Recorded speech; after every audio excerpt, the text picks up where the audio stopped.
એટલે સર અત્યારે જ્યારે તાલીમ વર્ગોમાં હતા ત્યારે મુખ્ય સેવિકાના કેટલાક કર્મચારી બહેનો તાલીમમાં હતા અને એમની સર સેમ રજૂઆત એ હતી કે એમને કંઈક લગભગ 1220 રૂપિયા પીટીએ મળે છે અને એના કમ્પેરિઝનમાં ગ્રામ સેવક છે એમને 1800 રૂપિયા મળે છે. પણ જનરલ ઓર્ડર કરીને નાણાં વિભાગે કોઈ 2002 પછી વાહન ભથ્થાના દરો સુધાર્યા નથી. સાયકલ ભથ્થું આજની તારીખમાં 20 રૂપિયા જે છે એ ચાલુ છે સર. તો નાણાકીય ઔચિત્યતાના સિદ્ધાંતોમાં એવું લખ્યું છે કે મુસાફરી ભથ્થું નફાનું સાધન ના બનવું જોઈએ. બરાબર. ઉબેરનું જે બિલ બન્યું છે એ મર્યાદામાં મને રૂપિયા મળવા થશે કે રિક્ષા ભાડું જે સરકારે નક્કી કરેલું છે તો એનું મને નક્કી થશે. આઉટસોર્સની ગાડી હોય તો સર કર્મચારી અંગત પ્રસંગે ઉપયોગ કરી શકશે. આઉટસોર્સની ગાડી હોય તો એ ગાડી આઉટસોર્સની છે કે કચેરીની છે, બરાબર. વાપરનાર માટે તો એ સરકારી ગાડી છે. જી. સરકારે આઉટસોર્સથી રાખેલી છે એટલે આ જ નિયમ લાગુ પડશે અને એ પૈસા તને સરકારને આ નિયમ પ્રમાણે આપવા પડશે અને આઉટસોર્સ એજન્સીને કશું આપવાનું થતું નથી. આઉટસોર્સ એજન્સીની પરવાનગી લેવાની થતી નથી. અત્યારે ગુજરાત સરકારના ડ્રાઈવરોની તાલીમ સંદર્ભે પણ એક ઉપસ્થિત થયો હતો. કેટલાક ડ્રાઈવર કર્મચારી મિત્રો છે એમની રજૂઆત એવી હતી કે અમારા અધિકારી નોર્મલી લોગબુકમાં સાઇન નથી કરતા. એટલે આપની વાત સાંભળીને સર મને એવું લાગે છે કે રાજ્ય અધિકારી ડેફિનેટલી સાઇન તો લોગબુકમાં કરવી જ પડશે. મિત્ર, 2D તો ક્યારેય ના મળે. મુસાફરી ભથ્થું નફાનું સાધન ના બનવું જોઈએ. ફિક્સ પેના કર્મચારી પૂછી રહ્યા છે કે સર ફિક્સ પેના કર્મચારીને તાલીમમાં જ્યારે પણ સ્પીપા આવવાનું થાય છે તો એ સમયગાળા માટે એમને ડીએ મળવાપાત્ર થશે કે પ્રી સર્વિસ પરીક્ષા જે છે એ ખાતાકીય પરીક્ષા જ છે. સરકારના એવા કોઈ નિયમમાં પરિપત્રમાં એવી કોઈ ઠરાવ કઈ જોગવાઈ છે કે સરકારી અધિકારીને ઘરે લેવા અને મૂકવા માટે સરકારી ગાડી આવશે જ? એવી કોઈ જ જોગવાઈ નથી.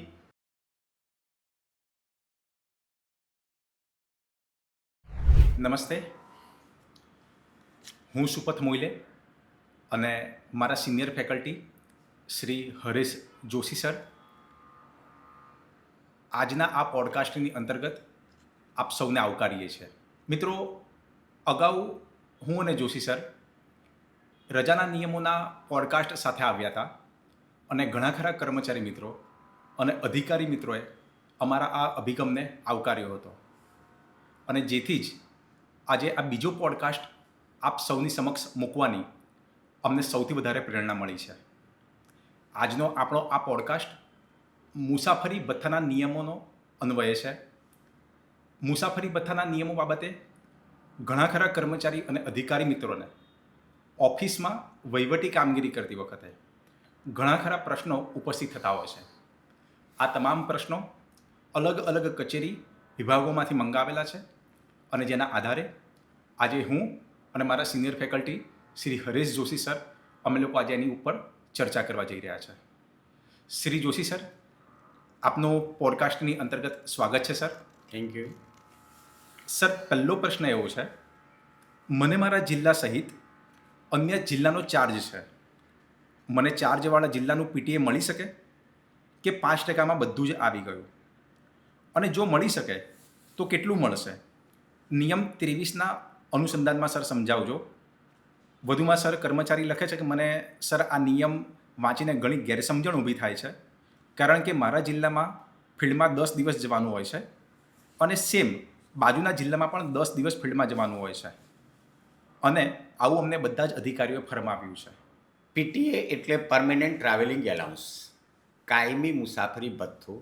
સરકારી કર્મચારીની ફરજ જ એવી હોય કે એને મહિનામાં અમુક નિશ્ચિત દિવસ પોતાના કાર્યક્ષેત્રમાં પ્રવાસમાં જવું ફરજિયાત છે.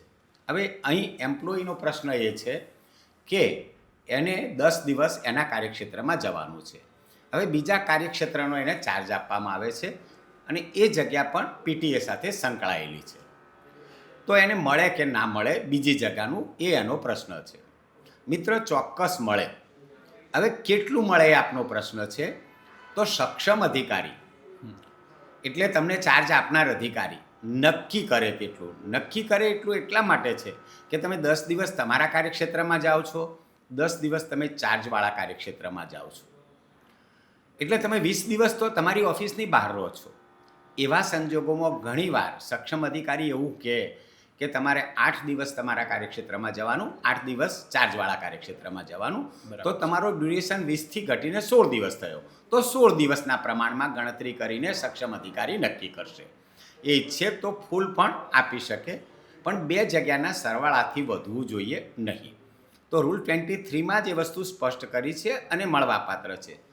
જો તમને તમારા અધિકારીએ બંને જગ્યાએ 10-10 જવાનું સૂચવ્યું જ હોય તો તમને પૂરેપૂરું કાયમી મુસાફરી ભથ્થું મળવાપાત્ર થાય છે.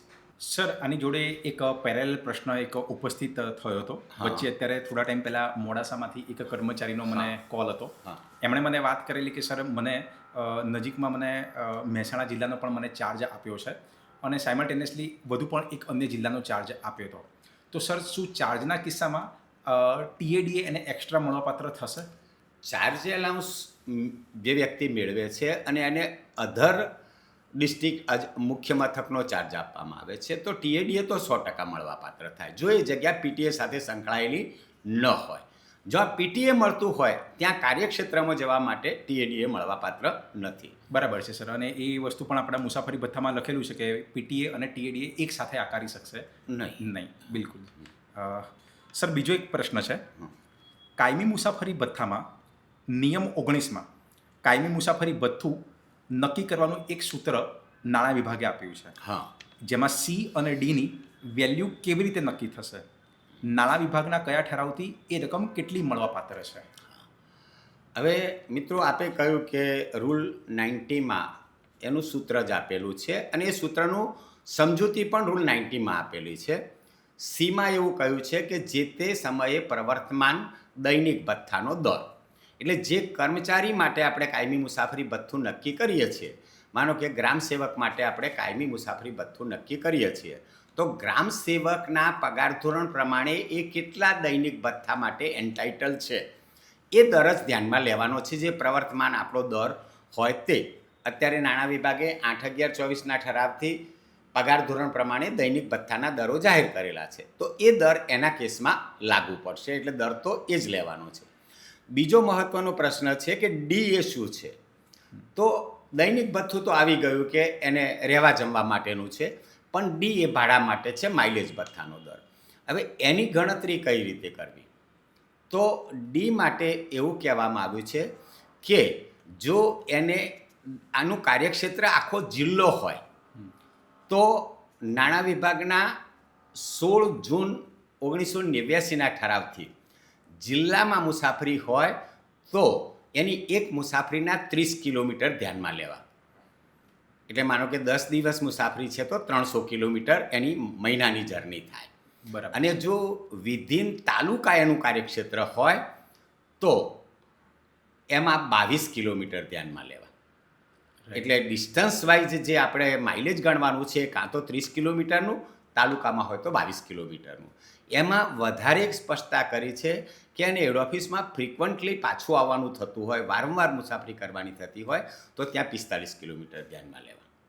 ઓકે. હા. હવે જે માઇલેજની ગણતરી કરવાની વાત છે તો એ ગણતરી કરવા માટે પણ 16 જૂન 89ના ઠરાવમાં એવી સ્પષ્ટતા કરી કે એનું જે માઇલેજ ભથ્થું એટલે એના પગાર ધોરણ પ્રમાણે આપણો જે 22/3/22નો ઠરાવ છે કે ભાઈ એ 2 વ્હીલર કે 4 વ્હીલરમાં એન્ટાઇટલ છે, તો પેટ્રોલ ડીઝલની ગાડીનો જે રેટ હોય, દાખલા તરીકે પેટ્રોલની ગાડી માટે એન્ટાઇટલ છે તો એનો 12 રૂપિયા પર કિલોમીટર રેટ છે.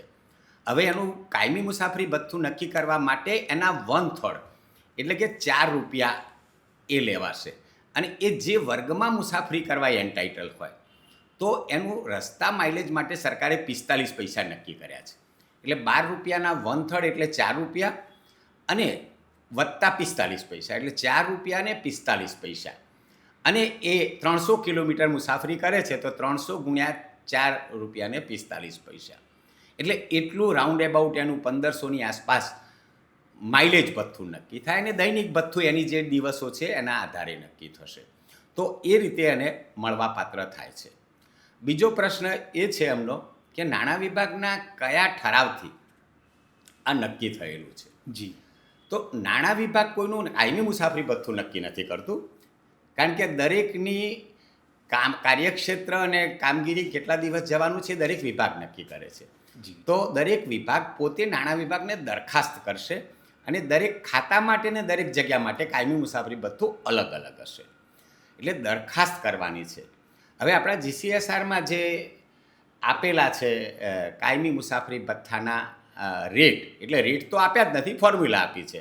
રેટ દરેક ડિપાર્ટમેન્ટના અલગ હોઈ શકે, પણ જ્યારે પાંચમું પગાર પંચ અમલમાં આવ્યું અને દૈનિક ભથ્થાના રેટ બદલાયા, ત્યારે નાણાં વિભાગે 4/2/2000ના રોજ એક ઠરાવ કરીને દરેક ખાતાઓ પાસેથી દરખાસ્તો મંગાવી કે તમારું કાયમી મુસાફરી ભથ્થું સુધારવાનું થતું હોય તો દરખાસ્ત મોકલો. એ એટલે ડિપાર્ટમેન્ટની ફરજ છે કે એને કાયમી મુસાફરી ભથ્થું સુધારવાનું થાય છે. માનો કે હમણાં 8/11/24ના ઠરાવથી 7મા પગાર પંચ મુજબ દૈનિક ભથ્થાના દરો સુધર્યા, તો આપણે વાત કરી સીમા કે દૈનિક ભથ્થું, તો હવે એ રકમ સુધારવી પડશે. તો દરેક ખાતાએ પોતાની દરખાસ્ત મોકલવી પડે અને નાણાં વિભાગ એની દરખાસ્ત મંજૂર કરે. એટલે કોઈ ઠરાવથી કાયમી મુસાફરી ભથ્થાની એમાઉન્ટ નક્કી નથી થતી. એ તો ડિપાર્ટમેન્ટની દરખાસ્ત ઉપર ડિપાર્ટમેન્ટ ઓર્ડરો કરશે નાણાં વિભાગના પરામર્શમાં. રાઈટ. એટલે સર અત્યારે જ્યારે તાલીમ વર્ગોમાં હતા ત્યારે મુખ્ય સેવિકાના કેટલાક કર્મચારી બહેનો તાલીમમાં હતા અને એમની સર સેમ રજૂઆત એ હતી કે એમને કંઈક લગભગ 1220 રૂપિયા પીટીએ મળે છે અને એના કમ્પેરિઝનમાં ગ્રામ સેવક છે એમને 1800 રૂપિયા મળે છે. એટલે એમની રજૂઆત સર એ જ હતી કે અમે લોકો જે સેમ પગાર ધોરણમાં છે અને એમને 1800 રૂપિયા અને અમારું 1220 રૂપિયા. એટલે આપે કહેલી વાતના આધારે હું એવું સમજુ છું કે કદાચ જો એમને પીટીએ સુધારવું હોય તો એમણે ખાતાના વડાના મારફતે આગળ એમને દરખાસ્ત કરવી પડશે. બે વસ્તુ છે એમાં. એ મહિલા બાળ વિકાસના બહેનોની જે રજૂઆત છે જી, એમાં ગ્રામ સેવક એમના જ પગાર ધોરણ છે. પગાર ધોરણ અગત્યનું નથી. માનો કે ગ્રામ સેવકને 20 દિવસ બહાર રહેવાનું થતું હોય અને મહિલા વિકાસની બહેનોને 15 દિવસ રહેવાનું થતું હોય, બરાબર. તો એનો ડ્યુરેશન પણ અગત્યનું છે. જો ડ્યુરેશન સરખો છે, પગાર ધોરણ સરખું છે અને પછી જો એ રજૂઆત કરે તો યોગ્ય છે. એટલે ડ્યુરેશન જોયા વગર રજૂઆત કરે તો યોગ્ય. એ પગાર ધોરણ સાથે કાયમી મુસાફરી ભથ્થાને એકલું કમ્પેર નહીં કરી શકાય. જી જી જી, બિલકુલ સર. એ દિવસોની મુસાફરીના દિવસોની આધારે મળે છે. સર ત્રીજો પ્રશ્ન છે એક કર્મચારીનો, પૂછે છે સર વાહન ભથ્થાના રેટ બદલાયા છે અને જો બદલાયા હોય તો અત્યારે કયો લેટેસ્ટ રેટ ચાલી રહ્યો છે? મિત્રો, વાહન ભથ્થાનું પણ એવું જ છે, કારણ કે એ દરખાસ્ત પર ડિપેન્ડ કરે છે. આપણે જીસીએસઆરમાં જે રેટ આપ્યા છે વાહન ભથ્થાના એ 2002ના છે. ત્યાર પછી નાણાં વિભાગે કોઈ ઠરાવ કરીને વાહન ભથ્થાના રેટ બદલ્યા જ નથી, કારણ કે એ જવાબદારી છે જે પોસ્ટ ઉપર વાહન ભથ્થું આપવાનું થાય એ ખાતાની, અને એણે નાણાં વિભાગને દરખાસ્ત કરવાની રહે. અને કોઈ ઇન્ડિવિડ્યુઅલ કેસમાં કોઈ ડિપાર્ટમેન્ટને નાણાં વિભાગે સુધારી આપ્યા હોય તો એ ડિપાર્ટમેન્ટને લાગુ પડશે, પણ જનરલ ઓર્ડર કરીને નાણાં વિભાગે કોઈ 2002 પછી વાહન ભથ્થાના દરો સુધાર્યા નથી. સર આની જોડે પેરેલલ એક ફક્ત મારા માઇન્ડમાં એક પ્રશ્ન આવે છે. જ્યારે આપણે ક્લાસરૂમમાં પરિવહન ભથ્થું ચલાવીએ છીએ, પરિવહન ભથ્થાનો એકદમ પાછળનો ટોપિક છે જેમાં સાયકલ ભથ્થાની વાત કરી છે. સર સાયકલ ભથ્થામાં 20 રૂપિયાની મર્યાદામાં વાત કરી છે કે કર્મચારીને એ ચૂકવી શકાશે અને ખાતાના વડાની મંજૂરીથી એ ચૂકવી શકાશે. તો સર મારો પ્રશ્ન છે કે સાયકલ ભથ્થું આજની તારીખમાં 20 રૂપિયા જે છે એ ચાલુ છે સર? બે વસ્તુ છે એમાં. એક વસ્તુ નાણાકીય ઔચિત્યતાના સિદ્ધાંતોમાં એવું લખ્યું છે કે મુસાફરી ભથ્થું નફાનું સાધન ના બનવું જોઈએ. બરાબર. હવે હું ઓફિસે સાયકલ લઈને જાઉં છું તો હું વાહનનો ક્લેમ ના કરી શકું, અને હું ઓનેસ્ટલી કહું છું કે મને કોઈ ઓફિસે આવવાનો ખર્ચ થતો નથી. પરિવહન ભથ્થું એ ઓફિસે આવવાના ખર્ચ માટે છે. જી. હવે જો કોઈ કર્મચારી પોતાની સાયકલ લઈને ઓફિસે આવે છે તો એને 20 રૂપિયાની મર્યાદામાં ચૂકવી શકાય. અત્યારના સંજોગોમાં હું એવું માનું છું કે કોઈ કર્મચારી આવી રીતે પરિવહન ભથ્થું જતું કરીને એ સાયકલ લઈને આવે છે એવું ડિસ્ક્લોઝ કરતા હોય એવા કોઈ કેસ મારા ધ્યાનમાં નથી, પણ આપી શકાય. સર આગળનો એક પ્રશ્ન છે વાહન ભથ્થાના અનુસંધાનમાં છે. પૂછે છે સર 8 કિલોમીટરની મર્યાદામાં વાહન ભથ્થું સિવાય મુસાફરી માટે અન્ય કોઈ ભથ્થું મળવાપાત્ર નથી, આવું નિયમ 32માં કહે છે. તો જો કોઈ કર્મચારીનું વાહન 15 દિવસથી વધારે બગડ્યું છે અને ઉપયોગ ના કરે અને રિક્ષામાં જાય છે તો માઇલેજ ભથ્થું આકારી શકાશે? એમનો જે પ્રશ્ન છે રૂલ નંબર 32ના અનુસંધાનમાં કે જે કેસમાં વાહન ભથ્થું મંજૂર કર્યું છે, તો 32(5)માં એવી જોગવાઈ કરી કે જો એનું વાહન 15 દિવસ સુધી સારી હાલતમાં ન રાખે તો એને એ મહિનાનું વાહન ભથ્થું મળવાપાત્ર નથી. એ જ 32માં મુદ્દા નંબર 6માં નીચે જ ક્લેરિફિકેશન આપ્યું છે કે કર્મચારીનું વાહન ભથ્થું મંજૂર થયું છે એટલે એને એનું વાહન સારી હાલતમાં રાખવાની એની પોતાની ફરજ છે. હવે એ ફરજ ચૂક્યા છે તો એ અન્ય ભથ્થું મેળવવાને પાત્ર રહેતા નથી. એટલે એને માઇલેજ ભથ્થું આકારતો તો દરેક કર્મચારી એવું કરશે કે મારે વાહન ભથ્થું નથી જોતું ને મારું વાહન બગડ્યું છે અને હું રેગ્યુલર માઇલેજ કે રિક્ષા ફેર આકારું તો એને મળવાપાત્ર થતું નથી. જ્યાં વાહન ભથ્થું મંજૂર થયું છે ત્યાં એની નૈતિક ફરજ છે કે પોતાનું વાહન સારી સ્થિતિમાં રાખે અને નથી રાખતા તો એને ગુમાવવાનું આવશે. સર એક પેરેલલ એક પ્રશ્ન બીજું મારા ધ્યાનમાં આવ્યો છે. વચ્ચે એક કચેરીએ મને આ પ્રશ્ન કર્યો હતો અને જવાબ મેં આપ્યો સર, પણ તેમ છતાંય સર આપસી અનુભવી ફેકલ્ટી સાથે જો ચર્ચા થશે તો આપણા જેટલા પણ કર્મચારી મિત્રો, અધિકારી મિત્રો બધાને એનો ફાયદો થશે. સર એક કચેરીમાં એક કર્મચારીને એની ઓફિસથી ટ્રેઝરીમાં જવું પડ્યું અને એમાં એ ઉબેરનો ખર્ચો કરે છે, એટલે ઉબેરમાં જાય છે. તો એનો પ્રશ્ન એ હતો કે સર કે મને ઉબેરનું જે બિલ બન્યું છે એ મર્યાદામાં મને રૂપિયા મળવા થશે કે રિક્ષા ભાડું જે સરકારે નક્કી કરેલું છે તો એનું મને નક્કી થશે? અને એનો વધુ પ્રશ્ન એવો હતો કે સર સરકારનું જે રિક્ષા ભાડું જે નક્કી કર્યું છે તો એનો પ્રોપર ઉલ્લેખ મને ક્યાંય મળતો નથી, એમ કે આટલા કિલોમીટર દીઠ આટલા રૂપિયા મળવાપાત્ર થશે, આટલા કિલોમીટર દીઠ આટલા રૂપિયા મળવાપાત્ર થશે. પહેલી વસ્તુ છે કે કોઈ પણ રિક્ષામાં અથવા ભાડાની ટેક્સીમાં આપણે મુસાફરી કરીએ છીએ, સરકારે ભાડાના વાહનો માટે રેટ નક્કી કરી આપ્યા છે, જેથી સરકારી કર્મચારીની વાત નથી, પ્રજાને પણ કોઈ રિક્ષા ડ્રાઈવર કે ટેક્સી ડ્રાઈવર મળવાપાત્ર રકમ કરતાં વધારે રકમ વસૂલ ના કરે. હવે આ રકમ નક્કી કરવાનું કામ કોણ કરે છે? તો પોર્ટ એન્ડ ટ્રાન્સપોર્ટ ડિપાર્ટમેન્ટ છે ગવર્મેન્ટનું, જી, બંદરો અને વાહન વ્યવહાર વિભાગ, અને એના નિયંત્રણ નીચે આરટીઓ ઓફિસ આવે છે. જી. તો જે તે લોકેશન પર જે તે આરટીઓ પોર્ટ એન્ડ ટ્રાન્સપોર્ટ ડિપાર્ટમેન્ટના પરામર્શમાં રિક્ષા ફેર અને ટેક્સી ફેર નક્કી કરે છે. એ બધી જ પ્રજા માટે, નહીં કે સરકારી કર્મચારીઓ માટે, બરાબર? જે રિક્ષાનું ફેર રિક્ષા ડ્રાઈવર પાસે હોય છે ચાર્ટ, એ પોર્ટ એન્ડ ટ્રાન્સપોર્ટ ડિપાર્ટમેન્ટે નક્કી કર્યો છે. હવે પ્રશ્ન અહીં છે કે ઉબેરમાં હું મુસાફરી કરી શકું? ચોક્કસ કરી શકે, બરાબર છે. ઉબેર પણ મન ફાવે તે ભાડું વસૂલ કરી શકતી નથી, એટલે એને સરકારના રૂલ ફોલો કરવાના રહેશે.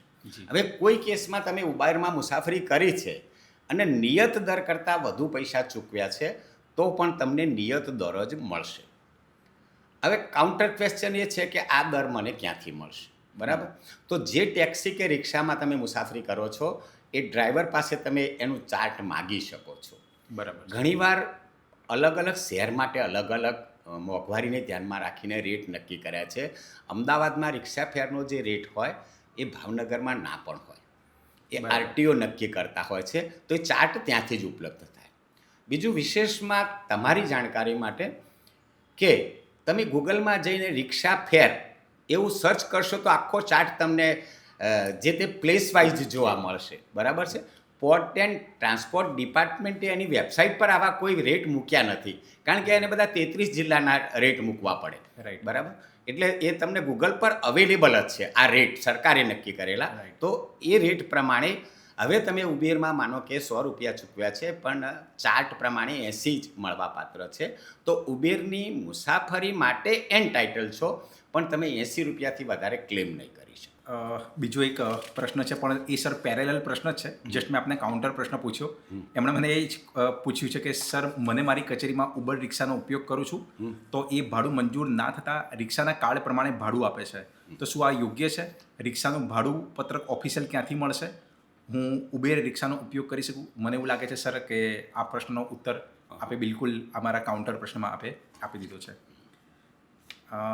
એના પછીનો સર એક પ્રશ્ન છે, સરકારે ભાડેથી વાહન ફાળવ્યું હોય અને પેટ્રોલ ડીઝલ ડ્રાઈવરનો ખર્ચો કર્મચારી ભોગવતા હોય તો નિયમ 59 પ્રમાણે કેટલી શરતોને આધીન ગાડીનો ખાનગી પ્રસંગમાં ઉપયોગ કરી શકાશે? પણ જો સરકારી ગાડી હોય અને પેટ્રોલ ડીઝલનો ખર્ચો સરકાર ભોગવતી હોય તો સરકારી ગાડીના ખાનગી પ્રસંગ સંદર્ભે શું જોગવાઈ છે? મિત્રો, આપણા રૂલ 59માં પણ જોગવાઈ છે અને ત્યાર પછી સરકાર જે માઇલેજના રેટ જાહેર કરવા માટે ઠરાવ કરે છે, છેલ્લો ઠરાવ સરકારનો થયેલો છે 22/3/22નો. 22/3/22ના ઠરાવના મુદ્દા નંબર 4માં સરકારી વાહનો અધિકારી કર્મચારી દ્વારા કરવામાં આવેલા અંગત ઉપયોગ માટેના ભાડાના દર, બરાબર છે. તો હવે એને જો અંગત ઉપયોગ માટે ભાડું સરકારી કચેરીનું વાહન વાપર્યું છે તો એને પર કિલોમીટર પેટ્રોલની ગાડી હોય તો 12 રૂપિયા લેખે ભરવાના થશે અને પેટ્રોલ ડીઝલ ને ડ્રાઈવર બધું જ સરકારનું રહેશે. જો એ ડીઝલની ગાડી હોય તો એને 10 રૂપિયા ભરવાના થશે અને એ સીએનજી ગાડી હોય તો એને 6 રૂપિયા ભરવાના થશે. તો એ તો 22/3/22ના ઠરાવમાં લખેલું જ છે કે આ પ્રમાણે એને ભોગવવાનું થશે. વિશેષમાં એ જે વાહન લઈ જાય છે એ વાહનના 1 કલાકના હોલ્ટ ચાર્જ માટે વધારાના પર કલાક 8 રૂપિયા એને ભરવાના રહેશે. અને જો એ આખો દિવસ એટલે કે 14 કલાકથી વધારે એ વાહન હોલ્ટ કરી રાખે છે તો એને ટોટલ 80 રૂપિયા ભરવાના રહેશે. જો 14 કલાકથી ઓછું છે તો કલાક દીઠ 8 રૂપિયા અને 14 કલાકથી વધુ છે તો એક દિવસના 80 રૂપિયા હોલ્ટ ચાર્જ એને આપવાનો રહેશે. તો જે ગાડી છે પેટ્રોલ ડીઝલ કે સીએનજી એના રેટ પ્રમાણે એને કેટલા કિલોમીટર ગાડીનો ઉપયોગ કર્યો અને એ રીતે એને ચલનથી અથવા તો કચેરીમાં પૈસા આપે તો રિસિપ્ટ લઈને એ પૈસા એણે ભરવાના રહેશે. સર, કર્મચારીએ અહીંયા એવી વાત કરી છે કે સરકારે ભાડેથી વાહન ફાળવ્યું અને બીજો પ્રસંગ એણે એવો પૂછ્યો છે કે જો ગાડી જ સરકારી હોય. હું સર ત્રીજો પ્રશ્ન આપને પૂછું છું. નોર્મલી કદાચ આ પ્રશ્નમાં કર્મચારી નથી પૂછ્યો.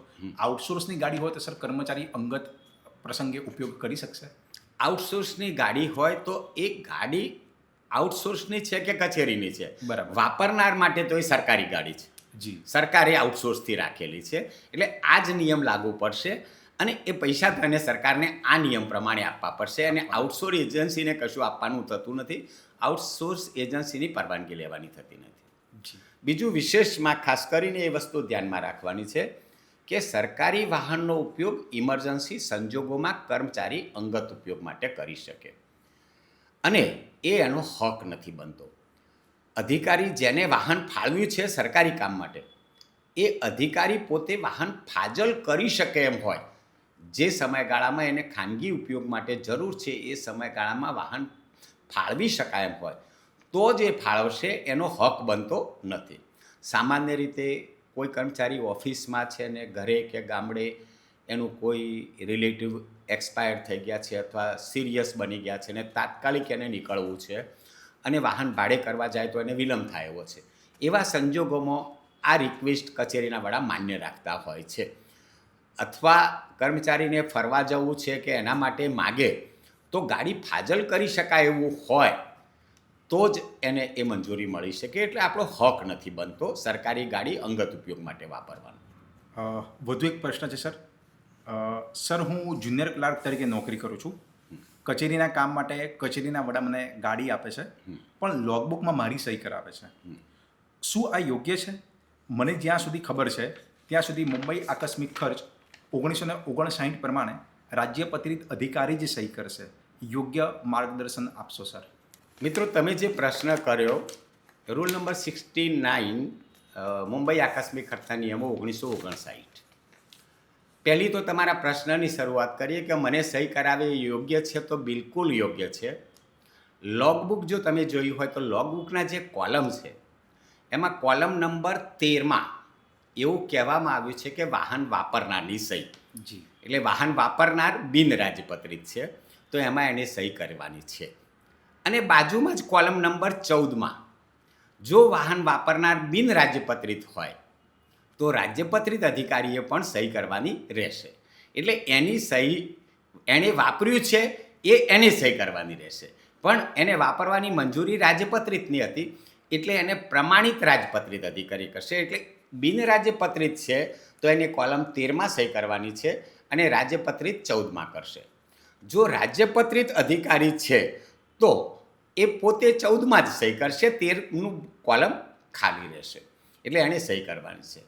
બીજું એક વધુ સ્પષ્ટતા આપને કરી લઉં કે જે વસ્તુઓનું નાણાકીય મૂલ્ય છે ત્યાં રાજ્યપત્રિત અધિકારી જ સહી કરશે.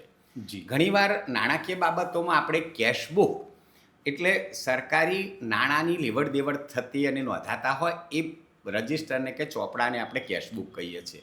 માત્ર એવું નથી, ભારત સરકારની હિસાબ ઓડિટ પદ્ધતિ છે એમાં સીએજીએ એવું કહ્યું છે કે જ્યાં જ્યાં કોઈ વસ્તુનું નાણાકીય મૂલ્ય છે તો એ નાણાકીય મૂલ્ય નોંધવાના વિગતે પત્રકો એટલે હિસાબની એ વ્યાખ્યા કરી છે. હવે તમે કચેરીમાં સર્વિસ પોસ્ટેજ સ્ટેમ્પનો હિસાબ રાખો છો તો એક પ્રકારની કેશબુક છે ને ત્યાં રાજ્યપત્રિત અધિકારી સહી કરશે. અહીં ગાડીમાં પેટ્રોલ ડીઝલ વપરાય છે, એનું નાણાકીય મૂલ્ય છે અને નાણાકીય મૂલ્યનો હિસાબ રાખવો જરૂરી છે. એટલે લોગબુક એ પણ એક પ્રકારની કેશબુક છે, તમારું ડેડ સ્ટોક રજિસ્ટર એ પણ કેશબુક છે. આ બધામાં નાણાકીય મૂલ્ય છે અને એનો હિસાબ રાખવાની જવાબદારી રાજ્યપત્રિત અધિકારીની છે. આપણા નાણાકીય સત્તા સોંપણીના જે નિયમો છે એમાં પણ એવું લખ્યું છે કે નાણાકીય કામગીરી બિનરાજપત્રિતને સોંપી શકાશે નહીં.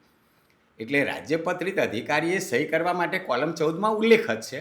અને કેશબુક હોય, સર્વિસ પોસ્ટેજ સ્ટેમ્પનું રજિસ્ટર હોય, ડેડ સ્ટોક રજિસ્ટર હોય, એ બધામાં રાજ્યપત્રિત અધિકારીએ સહી કરવાની રહેશે. એટલે સર આ એક પ્રશ્ન અત્યારે ગુજરાત સરકારના ડ્રાઈવરોની તાલીમ સંદર્ભે પણ એક ઉપસ્થિત થયો હતો. કેટલાક ડ્રાઈવર કર્મચારી મિત્રો છે, એમની રજૂઆત એવી હતી કે અમારા અધિકારી નોર્મલી લોગબુકમાં સાઇન નથી કરતા. એટલે આપની વાત સાંભળીને સર મને એવું લાગે છે કે રાજ્યપત્રિત અધિકારી ડેફિનેટલી સાઇન તો લોગબુકમાં કરવી જ પડશે. એમણે જો ગાડી વાપરી છે તો એમણે ચોક્કસથી એમાં સાઇન કરવી પડશે. સર વધુ એક પ્રશ્ન છે કે સર અમદાવાદ અને ગાંધીનગરની મુસાફરી માટે TADAની જોગવાઈ સમજાવશો? હા મિત્રો, આપણા મુસાફરી ભથ્થાના નિયમોના નિયમ 60માં એની સ્પષ્ટ જોગવાઈ કરી છે. એને સરકારી ભાષા છે, કદાચ ઘણાને સમજવામાં મુશ્કેલી પડતી હોય, આપણે એને બહુ સરળતાથી સમજી લઈએ. અમદાવાદ ગાંધીનગરને સરકારે લિંક સિટી જાહેર કરેલી છે. એટલે ગાંધીનગરમાં નોકરી કરતા કર્મચારી એનું મુખ્ય મથક ગાંધીનગર છે, પણ એ અમદાવાદ રહે છે, તો અમદાવાદ રહેવા માટે એને સરકારની કોઈ સ્પેશિયલ પરવાનગી લેવાની જરૂર નથી. સેમ વસ્તુ મુખ્ય મથક અમદાવાદ છે અને એ ગાંધીનગર રહે છે તો પણ એ અપડાઉન કરી શકે છે. એના માટે રાજ્ય સરકારની મંજૂરી જરૂરી નથી. સામાન્ય રીતે મુખ્ય મથક પર રહેવું ફરજિયાત છે, પણ અમદાવાદ અને ગાંધીનગરના કિસ્સામાં લિંક સિટી તરીકે આને માન્ય કર્યું છે. હવે પ્રશ્ન આવે છે TADAનો. હવે કોઈ કર્મચારી અમદાવાદમાં રહે છે પણ એની જોબ ગાંધીનગરમાં છે. બરાબર. હવે એ ગાંધીનગર ઓફિસે ગયા પછી અમદાવાદ કોઈ ઓફિસના કામે અથવા હાઈકોર્ટમાં કોર્ટ એટેન્ડ કરવા માટે આવે છે, તો એને TADA મળે કે કેમ? જી. તો તમે તમારા મુખ્ય રહેઠાણના સ્થળે પાછા ફરો છો. આમે સાંજે તો તમારે આવવાનું જ હતું, એની જગ્યાએ તમે કોર્ટે જાઓ છો. બરાબર છે. એટલે તમને કોઈ TADA મળવા પાત્ર નથી. જો તમે ગાંધીનગરથી અમદાવાદ જાઓ છો અને તમારું રહેઠાણનું સ્થળ જ અમદાવાદ છે, તો તમારે તો અમદાવાદ જવાનું જ હતું સાંજે, એની જગ્યાએ તમે બપોરે ગયા કે વહેલા ગયા. બરાબર. એટલે કોઈ માઇલેજ ભથ્થું કે કોઈ દૈનિક ભથ્થું મળવા પાત્ર નથી. બીજો મુદ્દો, એમાં એવી સ્પષ્ટતા કરી છે કે જ્યાંથી મુસાફરી શરૂ કરી હોય ત્યાં પાછા આવી ગયા હોય. તમે માનો કે તમારું મુખ્ય મથક અમદાવાદ, તમારું રહેઠાણ અમદાવાદ છે, તમારું મુખ્ય મથક ગાંધીનગર છે, તમે ગાંધીનગરથી બપોરે 12 વાગે હાઈકોર્ટના કામે અમદાવાદ આવો છો અને હાઈકોર્ટનું કામ પતાવીને 4 વાગે પાછા ગાંધીનગર ઓફિસમાં જાઓ છો. બરાબર. તો તમને TADA મળશે. જી. બરાબર. તો મળવા પાત્ર થશે. હવે DA માટે અમદાવાદ ગાંધીનગરને લિંક સિટી ગણી છે. એટલે સામાન્ય રીતે સંયુક્ત સચિવ કે તેથી ઉપરની કક્ષાના અધિકારીઓ પોતાની ગાડી અથવા ખાનગી વાહનનો ઉપયોગ કરી શકે, પણ અમદાવાદ ગાંધીનગર માટે બધાને છૂટ આપી છે. પણ એમાં કન્ડિશન મૂકી છે કે કોઈ ક્લાસ 2, ક્લાસ 1 ઓફિસર પોતાની ગાડી લઈને અમદાવાદથી ગાંધીનગર કે ગાંધીનગરથી અમદાવાદ જાય છે અને એને માઇલેજ આકારવું છે 8 રૂપિયા 10 રૂપિયા પેટ્રોલ ડીઝલ પ્રમાણે, તો એને ખાતાના વડાની અથવા વિભાગના સચિવની મંજૂરી લેવાની રહેશે. અને એણે મંજૂરી આપી હોય તો એ માઇલેજ આકારી શકશે. ઇવન ક્લાસ 3 કર્મચારી છે, 2 વ્હીલર પર એન્ટાઇટલ છે, તો 2.50 લેખે એ માઇલેજ આકારી શકશે, પણ ખાતાના વડાની પરમિશનથી. હવે જો એ ખાતાના વડાની પરમિશન નથી લેતા અને પોતાનું વાહન વાપરે છે, તો લિમિટેડ ટુ રેલવે ફેર એન્ટાઇટલ વર્ગ એ આકારે છે, તો એ આકારી શકશે. એમાં ખાતાના વડાની પરવાનગીની જરૂર નથી. તો TADAનો પ્રશ્ન છે ત્યાં જ્યાં તમે રહો છો ત્યાંથી તમારે રિટર્ન મૂળ જગ્યાએ જવાનું નથી, તો TADA મળવા પાત્ર નથી, ન TA કે ન DA. પણ જો તમે જ્યાંથી મુસાફરી શરૂ કરી ત્યાં જ પાછા જાઓ છો, બરાબર, તો તમે TADA આ રીતે માઇલેજનો અને દૈનિક ભથ્થું જે 30% 50% ક્લેમ કરવા પાત્ર થતું હોય એ કરી શકાય છે. અને રૂલ નંબર 60માં એ બહુ સ્પષ્ટ કરેલું છે. સર આની જોડે એક પેરેલલ પ્રશ્ન મને વચ્ચે અત્યારે નવસારીની કચેરીના એક કર્મચારી પૂછ્યો હતો. એમને નવસારીથી લગભગ ભાવનગર આવવાનું હતું અને એ સમયે મને એવું પૂછતા હતા કે સર હું રોરો ફેરીનો ઉપયોગ કરું તો મને રોરો ફેરીનું ભાડું મને સરકાર તરફથી મને મળશે? ના, અત્યારે સરકારે એટલે રોરો ફેરીવાળા માટેના કોઈ રેટ જાહેર નથી કર્યા. જી. બરાબર. એટલે તમે મુસાફરી તો કોઈ પણ સાધનમાં કરી શકો છો, પણ લિમિટેડ ટુ એન્ટાઇટલ વર્ગ, એટલે તમે રેલવેના જે વર્ગમાં મુસાફરી કરવાને પાત્ર છો એ વર્ગનું ભાડું તમે આકારી શકો. અચ્છા, એટલે એમને નવસારીથી ભાવનગરનું જે રેલવેનું ભાડું હશે એમ, હા. તો એ રેલવેનું એમને મળવાપાત્ર વર્ગનું વર્ગનું ભાડું એમને થશે. મળવાપાત્ર હા. થશે. સર, વધુ એક પ્રશ્ન છે. જો હું ખાનગી હોટલમાં રોકાઉં છું તો નિયમ 72 પ્રમાણે મને ડીએ મળશે, ત્યારે મારી મુખ્ય મથકની ગેરહાજરીનો ડીએ એની સાથે મળશે? એટલે કે એક ડીએ હોટલમાં રોકાણનું અને એક ડીએ મુખ્ય મથકની ગેરહાજરીની, એમ 2 ડીએ મળશે? મારી વિનંતી છે કે ખાસ આ પ્રશ્નનો જવાબ આપજો. કચેરીમાં ઘણી એક અસમંજસતા ઊભી થાય છે. મિત્ર, 2 ડીએ તો ક્યારેય ના મળે. મુસાફરી ભથ્થું નફાનું સાધન ના બનવું જોઈએ. એ રીઇમ્બર્સમેન્ટ બેઝ છે અને થયેલ ખર્ચને પહોંચી વળવા માટે. હવે ઘણીવાર કર્મચારીને ગવર્મેન્ટ એકોમોડેશન ઉપલબ્ધ નથી થતું અને એને ખાનગી હોટલમાં રોકાવું પડે છે. તો સરકારે ખાનગી હોટલના અને સામાન્ય દર બંને દરો જાહેર કરે છે. અત્યારે છેલ્લો લેટેસ્ટ આપણો 8/11/24નો જે ઠરાવ છે, દાખલા તરીકે લેવલ 5થી 8ના એમ્પ્લોય એ જો કોઈ ડિસ્ટ્રિક્ટમાંથી અમદાવાદ કે ગાંધીનગર મુસાફરી કરે છે તો એનો સામાન્ય દર છે 900 રૂપિયા અને હોટલ દર છે 2000 રૂપિયા. એટલે એ હોટલમાં રોકાય છે તો એને 2000 અને સરકારી એકોમોડેશનમાં અથવા પોતાની રીતે કોઈ સગા સંબંધીના ત્યાં વ્યવસ્થા કરે છે તો 900 રૂપિયા મળવાપાત્ર થાય. પણ હોટલ રેટમાં એને 2000 જ મળવાપાત્ર થાય એવું જરૂરી નથી. બરાબર. એમાં સરકારે રૂલમાં જ સ્પષ્ટતા કરી દીધી છે. એક ઉદાહરણથી આપણે સમજીએ. માનો કે કોઈ કર્મચારી કે જે 900 રૂપિયા સામાન્ય દર માટે એન્ટાઇટલ છે અને એ અમદાવાદમાં હોટલમાં રોકાય છે અને હોટલ રેટ 2000 છે, તો એને હોટલના જે બિલ છે એની અંદર રહેવાનો ચાર્જ અને નાસ્તા જમવાનો ચાર્જ એ બંનેની રકમ અલગ બાયફર્ગેટ કરેલી હોવી જોઈએ. હવે રૂલ એવો છે કે સામાન્ય દરમાંથી 10% બાદ કરવા. એટલે એનો સામાન્ય દર 900 રૂપિયા છે, એના 10% એટલે કે 90 રૂપિયા બાદ કરતાં 810 રૂપિયા થયા. હવે એ હોટલમાં અમદાવાદ રોકાયા છે, ત્યાં એ ટોટલ 1800 રૂપિયા ચૂકવે છે. એમાં 1000 રૂપિયા રહેવાનો ચાર્જ બતાવેલો છે અને 800 રૂપિયા જમવાના અને નાસ્તાના બતાવેલા છે. તો એ જે 810 રૂપિયા આવ્યા, 900 ઓછા 90, એમાં 1000 રૂપિયા એડ કરવાના છે. હોટલમાં ચૂકવેલા રહેઠાણ ખર્ચનો એમાં ઉમેરો કરવાનો છે, એટલે ટોટલ થશે 1810. એમાં પેલો જમવાનો નાસ્તાનો ખર્ચ એડ કરવાનો નથી. હવે એને હોટલ રેટ સાથે સરખાવાના છે. હોટલ રેટ છે 2000, તો એને 1810 મળવાપાત્ર. વધુ ક્લેરિફાઈ કરવા એક બીજું ઉદાહરણ લઈએ. માનો કે હોટલમાં 1200 રૂપિયા ચૂકવે છે રહેઠાણના અને જમવાના 800 ચૂકવે છે. એવા કેસમાં પેલા 810માં 1200 એડ થશે એટલે 2010 થશે, તો એને 2000 જ મળવાપાત્ર થશે. હોટલ રેટ સાથે સરખામણી કર્યા પછી હોટલ રેટ અને કેલ્ક્યુલેશન પ્રમાણે આવેલી રકમ બેમાંથી જે ઓછું હોય તે મળવાપાત્ર થશે. તો અહીં એક વસ્તુ ક્લિયર છે કે તમે હોટલમાં રોકાઓ છો અને નાસ્તા જમવાની વ્યવસ્થા ત્યાં જ કરો છો તો તમારા બિલમાં 2 વસ્તુ અલગ બતાવેલી હોવી જોઈએ અને જે ઉમેરવાનું છે માત્ર રોકાવાનો ચાર્જ ઉમેરવાનો છે. 2 ડીએ મળવાપાત્ર જ નથી. તમે કાં તો હોટલ રેટ ક્લેમ કરી શકો કાં તો સામાન્ય દર ક્લેમ કરી શકો. વધુ એક પ્રશ્ન સર ફિક્સ પેના કર્મચારીનો છે. ફિક્સ પેના કર્મચારી પૂછી રહ્યા છે કે સર, ફિક્સ પેના કર્મચારીને તાલીમમાં જ્યારે પણ સ્પીપા આવવાનું થાય છે તો એ સમયગાળા માટે એમને ડીએ મળવાપાત્ર થશે? કારણ કે સર, ટીએમાં તો એમના લેટરમાં જ ના પાડેલી છે મુસાફરી ભથ્થું આકારી નહીં શકે. સર, આ એક મુખ્ય પ્રશ્ન છે કે જ્યારે પણ સ્પીપામાં કર્મચારીઓ તાલીમ માટે આવતા હોય છે તો અવારનવાર ક્લાસરૂમમાં પૂછતા હોય છે, એટલે મને એવું લાગે છે કે ડેફિનેટલી આની ચર્ચા થવી જ જોઈએ. મિત્રો, કોઈ પણ કર્મચારી મુખ્ય મથકની બહાર જાય એટલે એને રહેવા જમવાનો અને ત્યાં જવાનો ભાડાનો વધારાનો ખર્ચ થાય છે. એને પહોંચી વળવા માટે સરકાર એને ટીએડીએ આપે છે. એમાં ફિક્સ પેનો એમ્પ્લોય હોય તો એને પણ ખર્ચ થવાનો છે અને ફૂલ પેનો હોય તો એને પણ થવાનો છે.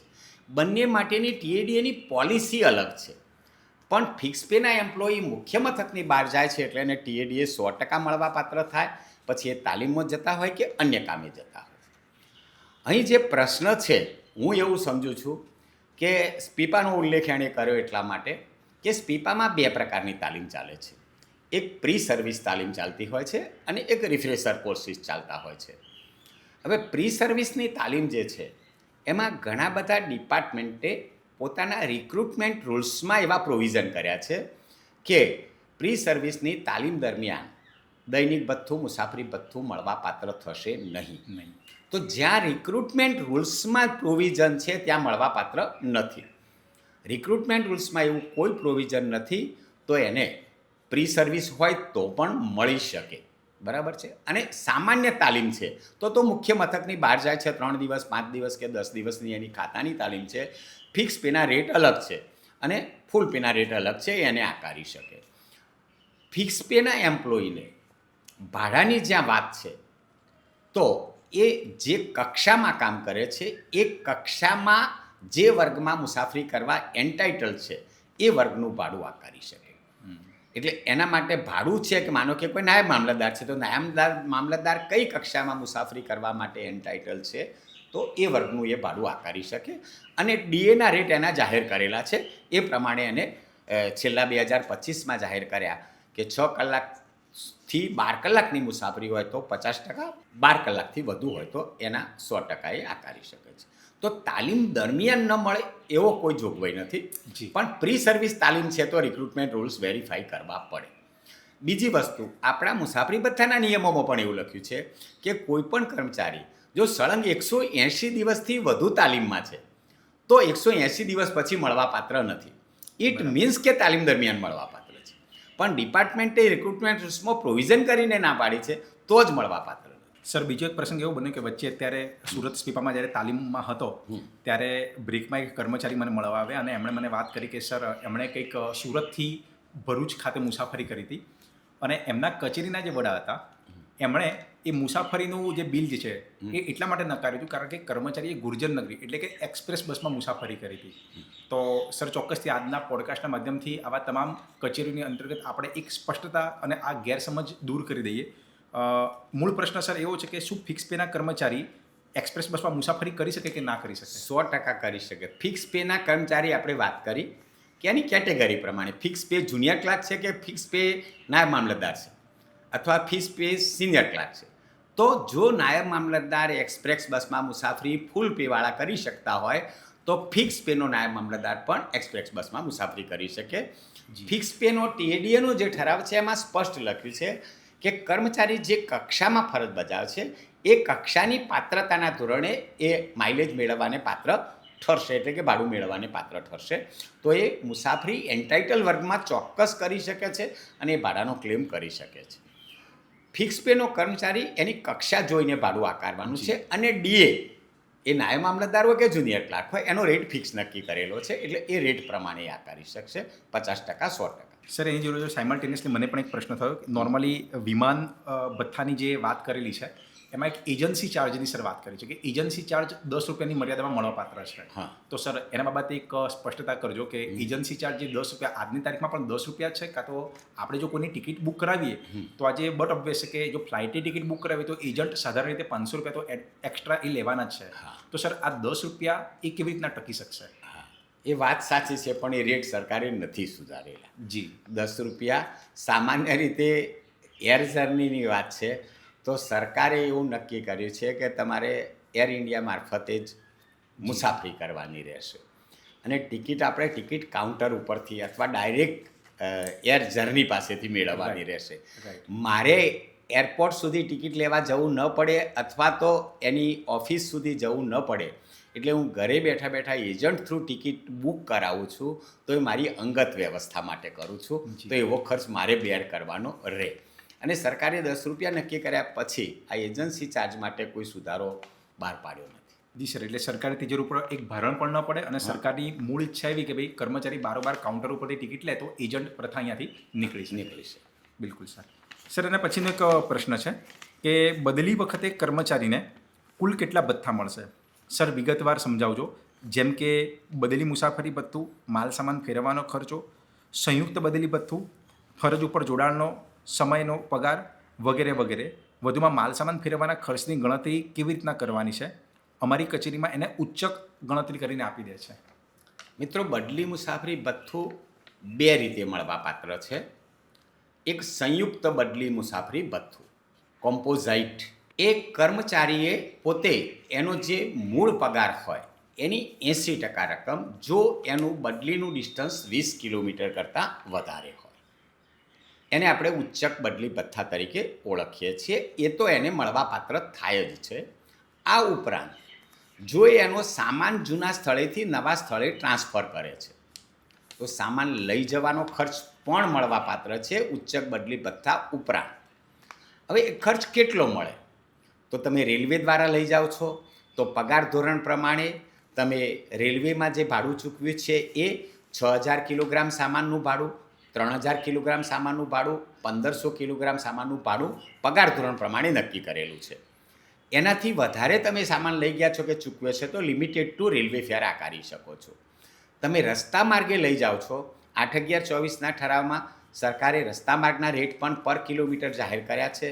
એમાં પણ તમે મેટ્રો સિટીમાંથી અમદાવાદ, રાજકોટ, બરોડાથી લઈ જાઓ છો તો એના પર કિલોમીટર રેટ અલગ છે, અને તમે સામાન્ય સિટીમાંથી આવો છો તો એના રેટ અલગ છે. તો તમે કેટલા કિલોમીટર સામાન લઈ જાઓ છો એ કિલોમીટર દીઠ તમારે ક્લેમ કરી શકાય. એ ક્લેમ તમે જે ખર્ચ ચૂકવ્યો છે એની રિસિપ્ટ આપવાની રહેશે. રેલવેમાં ચૂકવ્યો છે તો રેલવેની પહોંચ જોશે, કોઈ પ્રાઇવેટ ટ્રાન્સપોર્ટરને ચૂકવ્યો છે તો ટ્રાન્સપોર્ટવાળાની પહોંચ જોઈશે. તો લિમિટેડ ટુ એન્ટાઇટલ ફેર અને એકચ્યુઅલ એક્સપેન્ડિચર જે ઓછું હોય એ તમે સામાન ફેરવવાના ખર્ચ પણ ક્લેમ કરી શકો છો. અહીં વધુ એક સ્પષ્ટતા એ કરી લઉં કે ઉચ્ચક બદલી ભથ્થું જે છે, દાખલા તરીકે હું બદલી થઈને કોઈ બીજા સ્ટેશને જાઉં છું અને મારું ફેમિલી મારા જૂના સ્ટેશને રહે છે તો હું મારો સામાન મારી રીતે લઈ જાઉં છું અને કોઈ સામાન લઈ જવાના ખર્ચનો ક્લેમ કરતો નથી. એવા કિસ્સામાં મને ઉચ્ચક બદલી ભથ્થું તો મળવાપાત્ર થાય છે. એમાં મારે કોઈ આધારો રજૂ કરવાની જરૂર નથી. મારું ડિસ્ટન્સ 20 કિલોમીટરથી વધારે છે અને મારે પ્રમાણપત્ર આપવાનું રહે કે હું નવી જગ્યાએ હાજર થયો છું. જ્યારે હું એકચ્યુઅલ સામાન લઈ જાઉં છું તો મારે એ રિસિપ્ટ પણ આપવાની રહેશે. તો બંને ભથ્થા બદલી મુસાફરી ભથ્થામાં મળવાપાત્ર થાય છે. આપણા મુસાફરી ભથ્થાના જે નિયમો છે એમાં નિયમ 92 સંયુક્ત બદલી ભથ્થું અને નિયમ 93 ખરેખર ખર્ચ તો બંને મળવાપાત્ર છે. 92માં એવું નથી લખ્યું કે 92 અથવા 93, બરાબર, અથવા 93માં એવું નથી લખ્યું કે 92નો ક્લેમ કરો તો 93 મળવાપાત્ર નથી. બંને મળવાપાત્ર છે. બંનેના રેટ પણ સરકારે જાહેર કર્યા છે. બીજી વધુ એક સ્પષ્ટતા કરી દઉં કે 7મા પગાર પંચ મુજબ 8/11/24નો જે મુસાફરી ભથ્થાનો ઠરાવ થયો એમાં બદલી મુસાફરી ભથ્થામાં ઉચ્ચક બદલી મુસાફરી ભથ્થાના જે રેટ નક્કી કર્યા એ માનો કે કોઈ કર્મચારીનો મૂળ પગાર 1 લાખ રૂપિયા છે અને એના 80% એટલે કે 80,000 રૂપિયા એને ઉચ્ચક મળવાપાત્ર થાય છે જો ડિસ્ટન્સ 20 કિલોમીટરથી વધારે હોય. હવે 20 કિલોમીટરથી ઓછું હોય તો સંયુક્ત બદલી ભથ્થાના 1/3, જૂની જોગવાઈ એવી હતી કે પગારના 1/3 એટલે 1 લાખના 1/3 એટલે 33,000ની આસપાસ રકમ થાય. 7મા પગાર પંચના ઠરાવમાં એવું કહ્યું કે સંયુક્ત બદલી ભથ્થાના 1/3 એટલે 1 લાખનું સંયુક્ત બદલી ભથ્થું 80,000 થયું અને 80,000ના 1/3 એટલે એ રકમ તમારી જે થાય, દાખલા તરીકે 26-27,000, તો એ ક્લેમ કરવાની છે, 33,000 નહીં. એટલે એ પણ ખાસ મિત્રો ધ્યાનમાં લે કે 1/3ના કેસમાં સંયુક્ત બદલી ભથ્થાના 1/3 ગણવાના છે, મૂળ પગારના 1/3 નહીં. સર, આની જોડે પેરેલલ એક પ્રશ્ન મારા માઇન્ડમાં છે કે નિવૃત્તિ સમયે આપણે નિવૃત્ત થતા જે કર્મચારી હોય એમને આપણે ઉચ્ચક બદલી મુસાફરી ભથ્થું આપીએ છીએ. સર, એની પ્રોસિડિંગ શું છે? કારણ કે કચેરીની અંતર્ગત એટલી બધી અસમંજસતા વ્યાપેલી છે.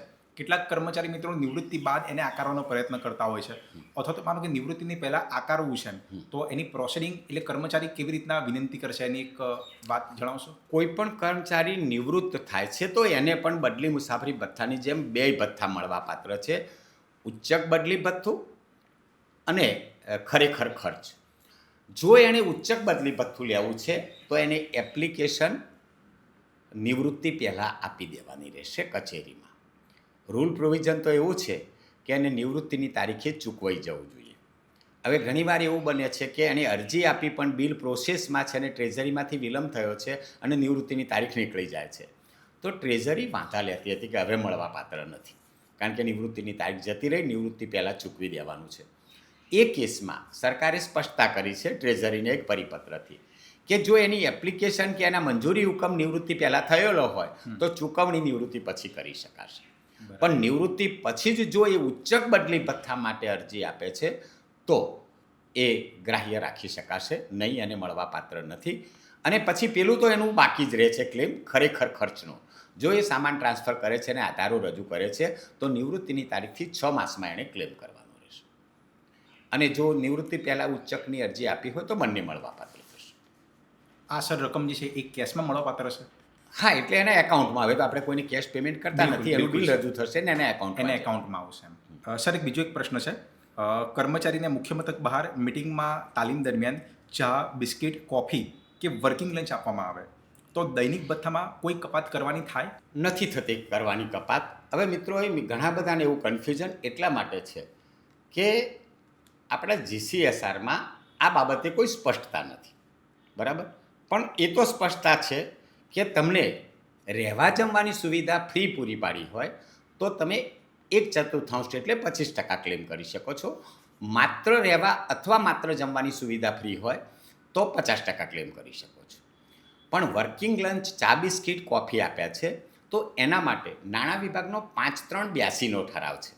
અને 5382ના ઠરાવથી સરકારે સ્પષ્ટતા કરી લીધી છે કે તાલીમ દરમિયાન કે મિટિંગ દરમિયાન તમે મુખ્ય મથકની બહાર ગયા છો અને તમને વર્કિંગ લંચ આપવામાં આવે છે તો એ જમવાની સુવિધા પૂરી પાડી છે એમ ગણાશે નહીં અને દૈનિક ભથ્થામાં કોઈ કપાત કરવાની રહેશે નહીં.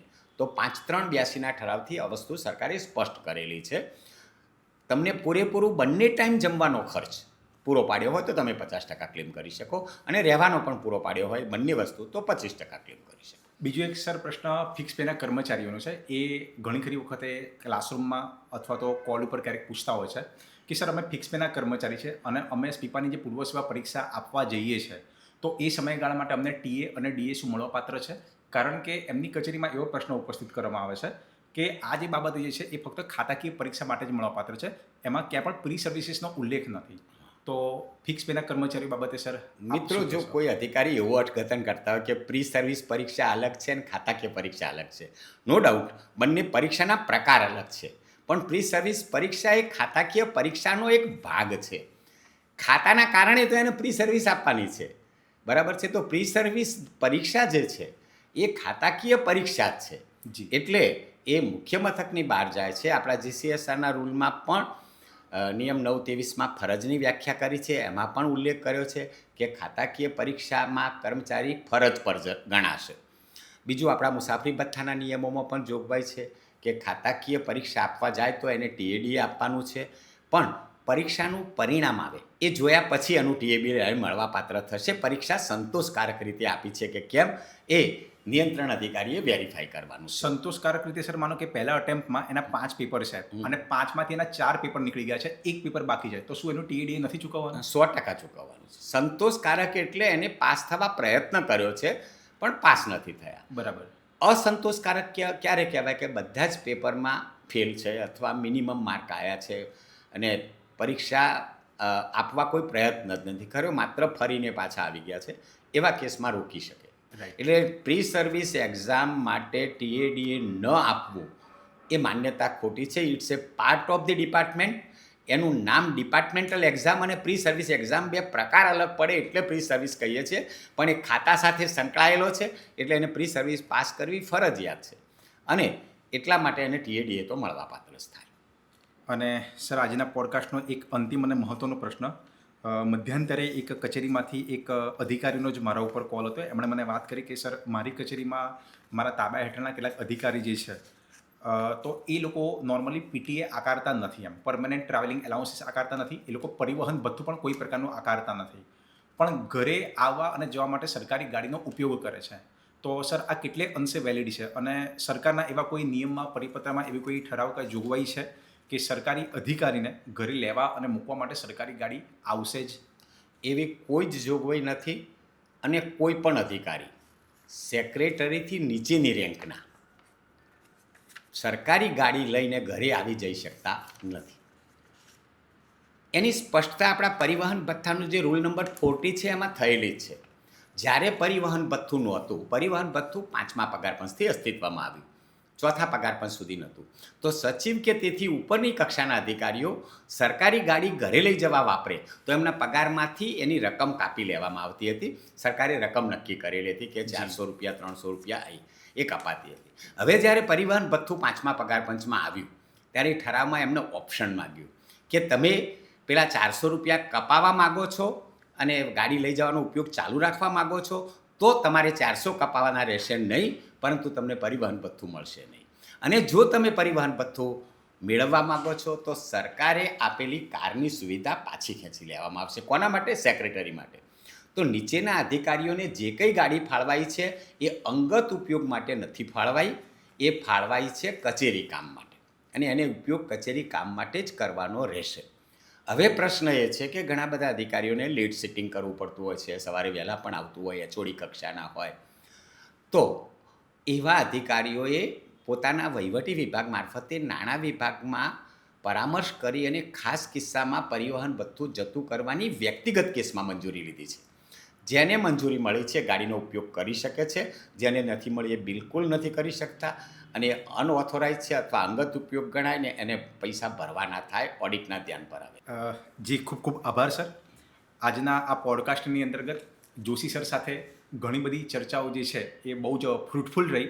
સર સાથે એવા ઘણા બધા કર્મચારી મિત્રોના એવા પ્રશ્નો ઉપર એવી ડિટેલમાં ચર્ચા થઈ છે કે એ બધા જ પ્રશ્નો હું એવું માનું છું કે કચેરી કક્ષાએ કર્મચારી મિત્રોને અને અધિકારી મિત્રોને કોન્સેપ્ટ સમજવામાં બહુ એક સરળતા રહી જશે. મિત્રો, અમારો આ એક અભિગમ છે કે કચેરીના તમામ પ્રશ્નો અને તાલીમ સમયગાળા દરમિયાન જે પણ કર્મચારી મિત્રોને જે પ્રશ્નો ઉપસ્થિત થતા હોય છે એ પ્રશ્નો પરત્વે અમે ક્યાંક એવી ચર્ચા કરવાનો અહીંયા પ્રયત્ન કરીએ છીએ. ચોક્કસથી આપના જો પ્રતિભાવ આમાં પણ સારા રહ્યા, જેવા કે રજાના નિયમમાં રહ્યા હતા, તો અમે આવનારા પોડકાસ્ટ બાબતે પણ અમે વિચાર કરીશું. અને આવનારા પોડકાસ્ટ સંદર્ભે આપ કયો વિષય ઈચ્છો છો, આપ કયા વિષય હજુ વધારે આગળ પોડકાસ્ટ કરવાનું મારા અને જોશી સર દ્વારા ઈચ્છો છો, તો ચોક્કસથી મારો નંબર અને શ્રી જોશી સરનો નંબર હું સ્ક્રીન ઉપર અહીંયા શેર કરું છું. અહીંયા આપ એક મેસેજ કરજો અને ચોક્કસથી આપના કચેરીના જે પ્રશ્નો હોય એ પણ સમયાંતરે મોકલતા રહેજો. તો અનુકૂળતાએ હું અને શ્રી જોશી સર સમયાંતરે આપને રિપ્લાય આપતા રહીશું, ઉત્તર આપતા રહીશું. Thank you so much. Good bye to all of you.